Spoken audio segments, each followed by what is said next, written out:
Welcome into another episode of Who Should You Choose, the video series where I go over the prior videos, questions, and comments and help you with your hut lineup decisions. I apologize for this episode. The voice is kind of cooked. As you can see, Subathon is in its last day, 7 straight days of streaming. It is coming to an end, and I apologize for the lack of voice, but we're getting there. But let's get into today's questions and see if we can talk a lot of good questions in today's episode. So, all right. Thick Carl says, I spent Friday outside staring at the clouds, wondering if Hawk is thinking about me. No one's thinking about you, sir. All right, T-Man. T-Man says, hey, hello, Sleeves. Long time no chat. I was upset that I had to buy a new Xbox, but the time was coming. I'm close to loving NHL 25. It's getting better for all skill levels. I've been in squad battles for many years with a theme team. I've been dipping in the online games. Not the best time spent, but I got more XP, so here we go. Can you please explain why there are so many card styles? Family players, cover, wildcard, base icon, power-up, X factors, and icons. I wish we could have our favorite players' cards we can play to level them up. Goalie pads need to match team colors. Lower skill level gamers need to get XP points faster. I'm able to win on pro, but my XP is going up slowly. Last one. I wish we could pull more players from our favorite team. You know, the team you picked at the start of the game. Thanks for all the content. I wish I was there in Seattle. That would have been awesome to see all the content creators in one place. All right, so let's address some of the things here. The many different card styles. I mean, that's just like any team. At least it adds some variety. I hate headshot cards anyways, but I think that's like in line. I'm not like super big or super worried about that.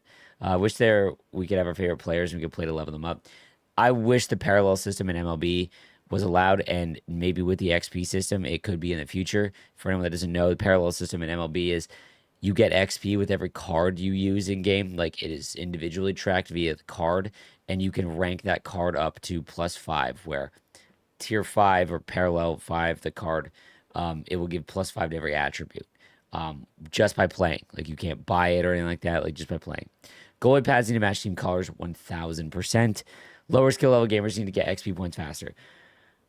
It's tough because you need to reward the players that are able to play online at a higher level, because Rivals is a skill-based matchmaking game, meaning that their gaming experience is far harder than what a lower skill player's experience is. It's not like they're just going in and playing and just beating the brakes off everyone. But I think that if the reward path was more rewarding, then even though you're earning points slower, that you could still keep up. And, last one. I wish we could pull players from our favorite team, the one we started from. Yeah, man, this is always the issue, is that there never really is. I mean, I think one way to fix it is to make base cards more viable longer, and that is one thing they have done this year. We're going to talk about that in other comments, but yeah, I agree. I wish there was captain bonuses. Like, I wish there was ways that we could get big boost to lower tiered cards. That way we'd be able to use them longer. All right, this is a long one, and I kind of want to address it because I saw some comments in here, and it kind of is the overarching thing. So, Florida Panthers 1062 says, why is EA so scared of actually listening to the community and you guys? I know you can't answer this. It's just ridiculous. They're not scared to listen to the community. I don't think that what the content creators say should dictate what happens, because I'll be honest with you. Myself, I couldn't come up with, wild card or even just the XP path and things like that. In terms of like a broader scope, I don't have like the creativity or dev stuff for that. But I think that where they should involve the community is when it comes to content, because we're the ones that would know the most about it, right? Like, when it comes to making modes and things like that, like, we don't even really know what we want, and then they come up with something and we end up either liking it or hating it. But that's where they strive over the consumer. But the way the cards that we have and things like that, like, it's not so much the players selected, it's how it's delivered. And we're at a kind of a breaking point. I've never seen it like this before. There is a war in the community of the player base and whatnot, and the content team, and it's not good for the game. It's not good for the consumer. It's not good for creators. It's just not good any which way. So I want to talk about, I'm sure they have models and algorithms that show what will make them the most money. That's all they care about. I'll be honest with you here. I don't think, like, first of all, them making money at the bottom line, like if you remove all other influences or motivations, yes, money is. It's a business. So thinking otherwise is silly. They don't wake up and go, you know, at the end of the day, the most important thing is, did our players have fun? Unfortunately, the video game industry as a whole doesn't think like that, because if the game doesn't sell, they're not going to still wake up and say, at least the players are having fun, right? So you have to be realistic in that, in thinking about this kind of stuff. I don't see, like I said, I don't get to see the numbers. My honest to God hope is that there has been the least amount of money spent in the game. I don't know if that's the case, because Ultimate Team modes, not just NHL, but in general, are they are gambling. You are gambling money to earn stuff, but you get to keep it. So it's a little bit different. Like you're gambling money to pull a big thing, but at least you're getting stuff that you can then at least turn that stuff into something. It's not like you're going to the casino and either you win or you lose. So it's a little bit different than that. But that being said, I can't see how they've made more money than prior years. And the only thing that is going, at this point, the only thing that is going to change anything from what is happening, whether it's involvement from the community or them listening and improving the reward structure that's come out, is with money not being spent in game.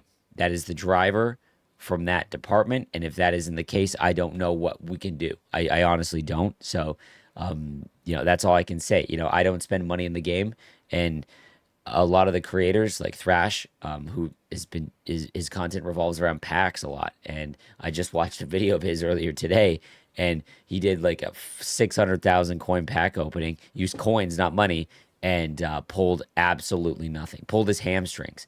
And the more that we show that kind of stuff, I hope that people realize that there just isn't anything worth spending money on. It's not even about, hey, if you want a good team, spend money. It's like, even if you wanted a good team, you have to spend so much money.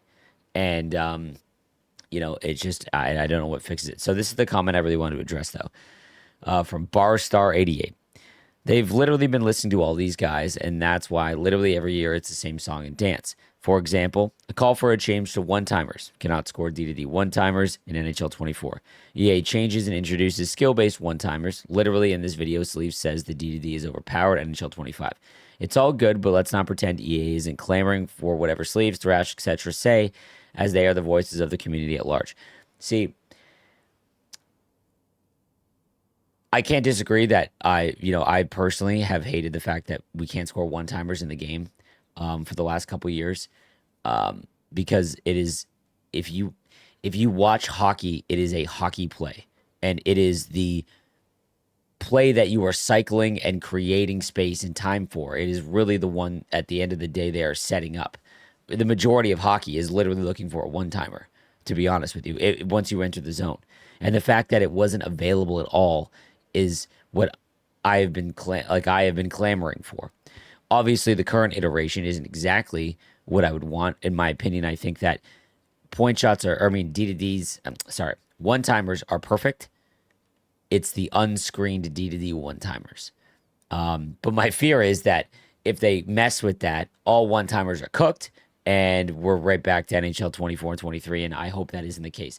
I don't know if I've scored a more satisfying goal than when you're on the power play and you can actually set up a real live looking 1T from the dot like Ovechkin and just pick it upstairs. It's almost as satisfying as a perfect home run in MLB. And even one-timers from the point. Like if you cycle the puck well and you find a seam and there's players in front and you hammer one home from the point, that's a real life hockey play. But obviously it is egregious. It reminds me of launch of 24, where they put the pressure system in and they're like, let's throw the full thing at it and then we'll dial it back, as opposed to let's dip our toe in it and we'll keep adding. They went backwards. So that's my thought here. The other thing he said is, I'm free to play, and I personally think that what they've done regarding pack and rewards is actually keeping the separation that occurs between players more narrow and not vast because some guy decides to blow 3K of real money on store packs in the first few months and has a God Squad. I also like how Wildcard has a salary cap and you get to actually play people and their skill needs to shine, not their wallet. I'm not saying EA is perfect, but maybe I'm just at a stage in life where I realize there is no perfect, and the constant bitching and whining from the community as if they're entitled is off-putting. So this is the comment I wanted to address. You're basically saying that you accept piss poor product for money where you pay, or from a live service game in which you pay $130 for if you pre-order. All right, even if you don't pre-order, you're supposed to spend $100 on the game. You're basically saying that if whatever EA puts out, it's fine. It's not that bad. I can agree from that standpoint. If I didn't do this as a career and I didn't care about it so much, I would be like, whatever. The problem is when you have that mentality, nothing changes, nothing get better. You just accept what they give you, and the player base slowly starts to fall away. That isn't how you implement good change. The other thing about how it does keep it more narrow, I agree with you on that. It does keep it more narrow. However, the issue is that everyone is now getting the same teams because, well, you can't go out and make any of the chase content, and you won't be able to for damn near 6 weeks if you are someone that plays 10 hours a week. So what you end up with is you see McDavid, you see Kucherov, you see McKinnon base card, and it's nice to see the base cards, but everyone is still ending up with the same teams, and you can't get the stuff that's higher because you are not able to without spending money. That content is only in the game if you spend money, and in my opinion, that's unacceptable. Like, I don't think that's how the game should be done. I think there should be one chase card or maybe a couple like McDavid, but it shouldn't be all of the content. And like I said, man, I understand that you think like the bitching and whining and that we're entitled. 100%, man. I mean, we paid full price for a product. I want it to improve. I think that's common sense. But I do appreciate you taking time in the comment and whatnot. And EA, the thing about EA listening to us, the content team does not really interact with us. And it's starting to get a little frustrating, not because I think that we could deliver better content. I think that they have ideas for content and cards, and a once-over from people in the community would be like, hey, maybe don't do that one, or maybe change this up, and we'd be good. I loved Hut last year because it was so easy to free to play. I don't know if I'm going to play Hut this year because I don't see how you are able to make a good team without buying packs from the store, and those packs are too expensive and filled with random garbage. Here's the thing, like I was mentioning, it is very easy to get coins, easier than it's ever been, but that also inflates the market. But because there are still enough packs and things being opened, you can buy the higher overall base cards. And because they're in the game all year round, they will drop in price. What I would recommend you do is what I've been doing on my free-to-play team. Now, obviously, I spend much more time in the game, but if I wanted to try out Auston Matthews cover athlete card, I went and bought him for 300,000 coins because I had 500. I played with him for 10 games, sold him back for 300,000 coins, went and bought Lindros, tried Lindros. In prior years, I would have turned my set fodder into the untradeable version and been stuck with those players. You know, I feel like that's how it is. You ignore all of the chase content. You just put it away like it's not even in the game, and you spend it on stuff that comes out like events. And you're just like, hey, maybe this isn't going to be a good card for me. Hey, Slaves, I wanted to ask, what do you expect from the EVO event? I already have like 7 to 8 82 plus cover athletes, and I don't like all the MSPs this week and next week. Should I risk and save for 82 for EVO, or just make OV or something to not lose it?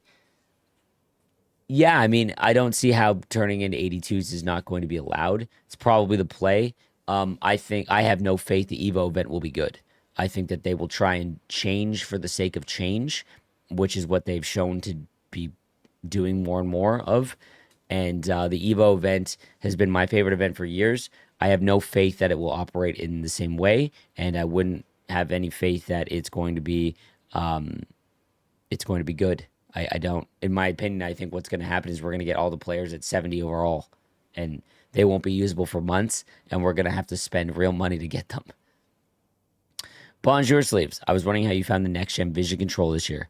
I'm at the bottom of Division 2, and so far I haven't faced any players who use it much. For my part, I use it to occasionally free up space from the boards to the face-off areas to be able to take a good shot, but I haven't mastered the controls yet. man, when you get someone who knows how to use it well, if you're at a 2-on-1, right? You're like Luis Mendoza, man. You can half spin or like make little cuts with L2 and open up a little bit, and you can just glide right through. Like when I've seen some people that are nasty with it, and I think we'll start to see more players as the year goes along. But my goodness, what I'd recommend is when you are going down the boards, I would use it if the defender is far enough away, and sometimes that will get them to stop, and you can just keep all of your speed going forward. What can we do this is an important one. What can we do as a community to get EA to listen to us and actually work with the player base? It's extremely frustrating having such good gameplay and absolutely no rewards or incentive to play the game.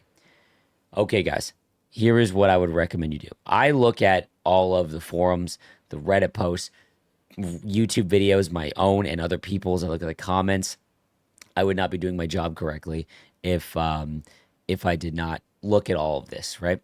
And EA does the same thing. I know for a fact that they look and they see all of this. The only way, what I would recommend when you complain about the game in the forums, on Reddit, in my videos, in Thrash's videos, in Henrique's videos, wherever you consume your NHL content, on Twitter, say what is wrong with the game that you don't like. Give what you would do instead. Okay, that is how we get constructive criticism. That's the only thing that separates game changers from the people on Reddit, is that we just give constructive criticism rather than LOL game shit. That isn't going to do anything. So that would be my number one thing. Anytime you're giving feedback, explain what you would do as well. Secondly, you don't spend money. I'm like I said, I've talked about this a lot over the last week. I've never been someone that hammers someone for spending money in the game, because if you have FU money, you work hard for your money. This is a passion of yours. You enjoy it. You don't have a lot of time because you earn a lot of money. Spend money on the game you want to make up for the time lost or the time that you don't have to grind. There is nothing in the store worth your money. That is one of the fundamental issues with this game. They have nerfed packs to the point where you cannot even get something exciting from them. Fundamental issue in the game. And I will tell you, I will make a video and I will say it. These are the packs I would buy if I'm buying packs. Because the problem is, no matter how much I grandstand and say, don't buy packs or everyone pack strike. That won't do anything because people will still spend money on the game. And if they're going to spend money on the game, I'd rather them do it intelligently. And what I'm telling you is that there is not a single pack in the store that if you wanted to spend $100 on right now will get you anywhere close to that value. So again, guys, if you don't have a lot of time and you can't catch up, what I'd recommend, play Wildcard. It keeps your players, your overalls in check. It keeps you're very similar in rosters. That's what I would do. Hey, Slaves, my man, thanks for another year of content. Great to be back after a year of absence in NHL. Got almost 420,000 K coins. I don't know how to spend them. My team is acceptable, and I like to play with them. Maybe I should buy Sid the Kid because I like him, but prices is too much, and I'm afraid the price drop like years past. When base cards are not worth nothing 4 weeks from launch, love your videos. Wish you a great year.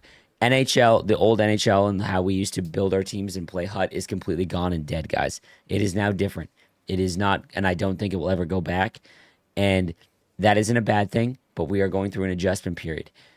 Base cards, I think, are safer than they have been for a long time until EA makes a drastic change, and that can happen like that. And I apologize. I don't want to say, go blow all your coins now. You're fine. Don't worry about it, because in the past, I've seen EA almost out of spite, it seems, when I say, hey, do this, and then they go right.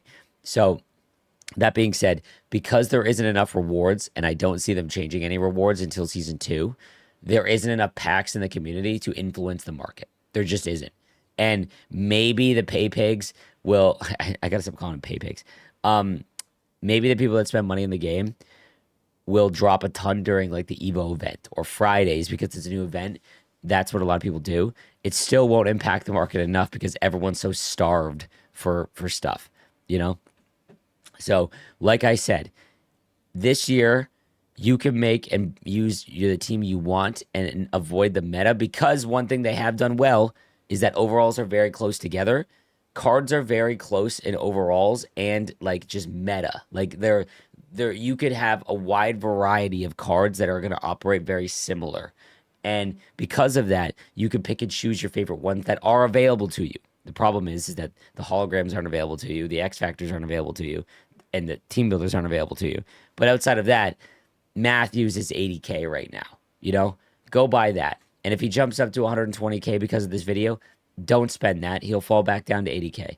You know, if you want to use base McDavid, I think that's one of the best values in the game still.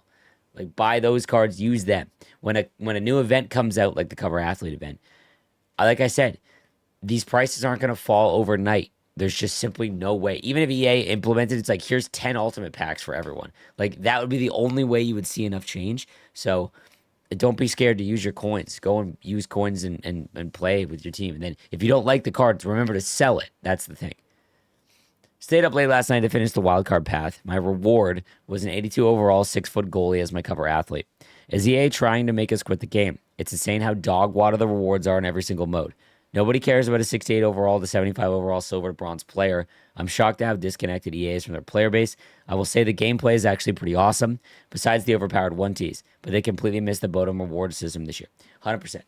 And this is an example of having someone who has played the game for an excessive amount of time just at the table when making decisions. The fact that they included the goaltenders in these packs when you need to use these players to complete objectives is a gigantic oversight, and it just screams, hey, you're not doing these objectives yourself after, like, you know what I mean, on your own, so you're not realizing this. Someone who has been grinding the game for years or like hundreds of hours will be like, hey, we can't use goalies to complete those objectives. So an easy fix would have been, if there's multiple goalies in the objective path or in the wildcard path, give us a pack that says 82 overall goalie. That way we can get a goalie, we can throw him in. You know, maybe we want to use a goalie like Richter. I mean, online it's pretty tough. But, and then the rest of the packs all include the forwards and defensemen. Easy, like, you know. Also, it's funny because when I pull a 75, I lose my mind.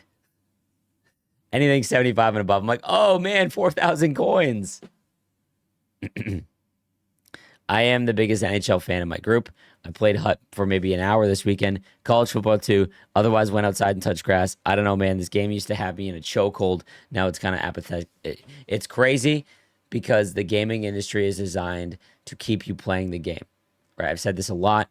It's not like the old days when you got a story mode game, you finish the game, you put it away, or maybe you replay it again knowing what you know, and then that's it, right? The gaming industry is designed for one more game, or you got to chase these rewards, so you better be playing each week. And you're going to see the casual player not, like, two ways to get, there's two ways, three ways to get a dopamine kick in the NHL video game playing Hut. Number one is opening a pack. All right. Huge increase in dopamine, just like gambling. Number two is winning games. All right. Number three is being able to buy players that you want to use. Right. Like you really want to get, like earning a player, like the finally earning a player. You can't do any of that.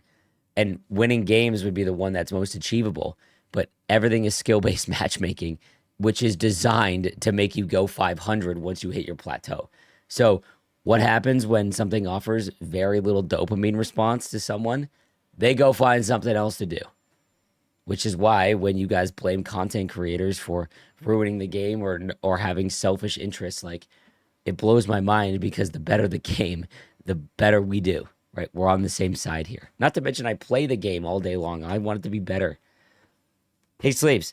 Keep the good content. I'm a casual player. Was wondering what your opinion on grinding the XP path is. Is it something I should be stressing about, or will it be easy to get if I'm playing a little bit each day? I wanted to try this, or I wanted to answer this.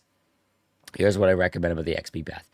I know some people that have been grinding. I mean, I've been only playing Rivals and I got to level 15, but I've also been streaming for 150 hours straight. So what I would, and I haven't earned anything. You're not missing out on anything. Yes, that Jack Eichel is pretty, but it's the exact same thing as the X Factors, the holograms, and the team builders. You're rarely seeing them. That's the thing. Yes, there are people out there that will get them, but out of every game I've seen, every 10 games, I've seen one, right? I've seen one, okay? And for every 10 games played. And Eichel's going to be the same. You're going to see that one dude with Eichel who legitimately hasn't left their room in a month, and that's fine if they want to play like that, right? Um, I don't judge anyone for that. If you got a lot of free time, that's how you enjoy it, be my guest. However, if you're a normal person, what I'd recommend is all you got to do is make sure you get your daily done, and make sure you get your weekly done. If you do those two things, you will be well over halfway to Eichel by just doing that. Not on top of the actual playing wildcard or playing hut and all the XP you earn by playing those games. You just have to do those two things. You get 45,000 XP a week alone from the weekly objectives. That's all you got to make sure you are taken care of. You rock as always. Will X Factor McDavid be available after the end of Series 1? I want to bring this up as well because I've had a lot of questions about this. There's no timer, and my God, would it be absolute scum behavior if they made that card so hard to get that players that got halfway there, like got Nylander and Heiskanen, and then couldn't make McDavid afterwards, and you're stuck with them. There's no way. I have to assume that you'd be able to make them always, even when the new set comes out. I like that question about a season. I played some NCAA football earlier this year, and the progression of a season makes the Ultimate Team mode amazing because you can go to playoffs and eventually a national championship. I was really hoping, since it's all EA, that Hut would incorporate something like that, not to mention the rewards. NCAA was actually pretty fire. I don't know whether the words are dog water and Hut. The least they could do was make some of Rivals more fun by making it a trip to the cup. I've been saying this for years, that I would love to see it in squad battles, make it like franchise mode, but I'm with you. The presentation team at EA, they do a lot of fun things. I know a lot of people have been complaining about the more like Fortnite-y style replays and stuff like that, but they're big on like, I'm big on the old school presentation. I would love it if every week, if Hut Champs was like the playoffs and you had to win, 4 rounds. Like, you play a game against a random person. Okay. It's everyone in round 1. Okay. Then you play another game against someone in round 1. If you lose 3 out of 7, your first 7 in round 1, you're done. Or something along those lines, right? It would be really cool. Or if that's how maybe like Rivals worked each week. I love that. And then you get the animation for the cup and all that. Just so good. So good. I like the idea behind the XP path. Or I think the idea behind the XP path is good. Playing the game the way you want and to get the same rewards is really good. We needed a change. The problem lies in the implementation level. The rewards are certainly not enough, but the worst is having to play at least 10 games if we win them all to reach each level. Every 10 games, opening a pack of bronze players doesn't provide the necessary motivation. Each tier should offer a multiple of XP relating to the reward and not a fixed number. The reward pass should be 200 tiers long at minimum, and it should have base X factors, enough to make a captain one of them. It should have power-up icons, enough to make a hologram in the season path. It should have at least 10 or maybe even 20 75 overall and above player packs that give you 5 untradeable 75 and above player packs. That's how you fix the market. They should have packs that give us gold arenas because those are non-existent. They should give us packs that give us jerseys because those are non-existent. Like, there's so much that they can put in, and it's just, I'm getting frustrated at talking about it. I'm very nervous about the fantasy event. It feels like we are stretched thin to work towards the typical chase cards. With it starting October 18th, I can't help but think it's going to make the market worse. Semi-unrelated, I feel as the rewards for free-to-play players delivered more through weekly objectives, moments, etc. than in previous years. If that's the intent behind the underwhelming XP path, then I think making the rewards more visible would help. Would people feel better if an new XP path came out during each event with related rewards and potentially time-gating progression through that XP path? Here's what I have in mind. When Fantasy Hockey comes to the game, there's an additional XP path for that event that can be obtained through playing different ways. Complete 5-up moments, 10 fantasy or 1,000 fantasy XP. At the end of the event, you get a guaranteed fantasy card or at least enough things to get one possible free-to-play. If that's a dumb idea, my bad, but I wanted to brainstorm a solution, and that's the observation of my problem. Like, I hear a lot of people saying, why don't you add more XP paths? So like an XP path for Rivals, XP path for squad battles, XP path for an event. The event one makes sense. I don't want them to do mode-specific stuff because, again, you want to be able to play the game and get all of the rewards the way you want to play. It cannot go backwards. It cannot go backwards now that they've done this. All right? So what needs to happen is they need to juice the rewards to at least make it somewhat comparable. I like the one for the event. Whatever, like I said, I guess that would be the only way because they probably can't put the new event stuff in the XP path. They could time gate it. I don't know. Like, they could time gate it. Like, if the XP path, let's say for Eichel, imagine it for Eichel is 55 days long, but you could only get to tier 15 in a week. You could only get to tier 15 in a week, but you could see along the whole way. So then the next event comes out as a fantasy event. Tier 27, you can get a fantasy card. Like, you can't get there, so that maybe that stops people from over grinding and getting ahead. But it's what are they even getting ahead for right now? All right, last one. Hey, man, love the work you do. I've been watching for over a year and never miss a video.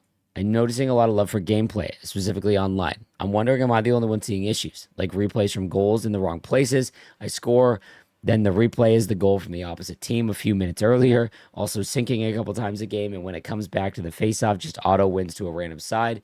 I think there's more, but those are the ones that stand out. Other complaints I have are most likely due to low attributes of players and goalies. We've been so starved for decent gameplay that we ignore this stuff as the hardcore player base. I'm with you. The replays are scuffed, but we just accept it because they always are early on. The grudge match not working, no one's saying anything because no one expected it to work, And that's because we live in an era where it's a yearly release game. They just have to get the thing out, and then they'll fix it halfway through the year. And it's unfortunate as the consumer, but that's literally it. Like the fact that the syncing issue, right? It's annoying, but we just accept it. It's like I haven't seen a lot of complaints about it because the player base that like the hardcore players are just like, it's not that bad. Like, you know what I mean? It is unacceptable. And there are problems with the gameplay, specifically the ones that you brought up here. But we're so starved for a decent game that we're just like, I'll take that over the alternative, like NHL 23. So sorry, guys, again for my voice. We'll be back again tomorrow, hopefully a bit better. Thank you for everyone that is tuned into the subathon and answering or coming in to answer all these questions. Make sure you subscribe with notifications on to get your question answered in the next video. And be sure to like any of the comments that you see that you want me to address. I think that's the best way to do these videos. I'll see you guys next time. Have a good one.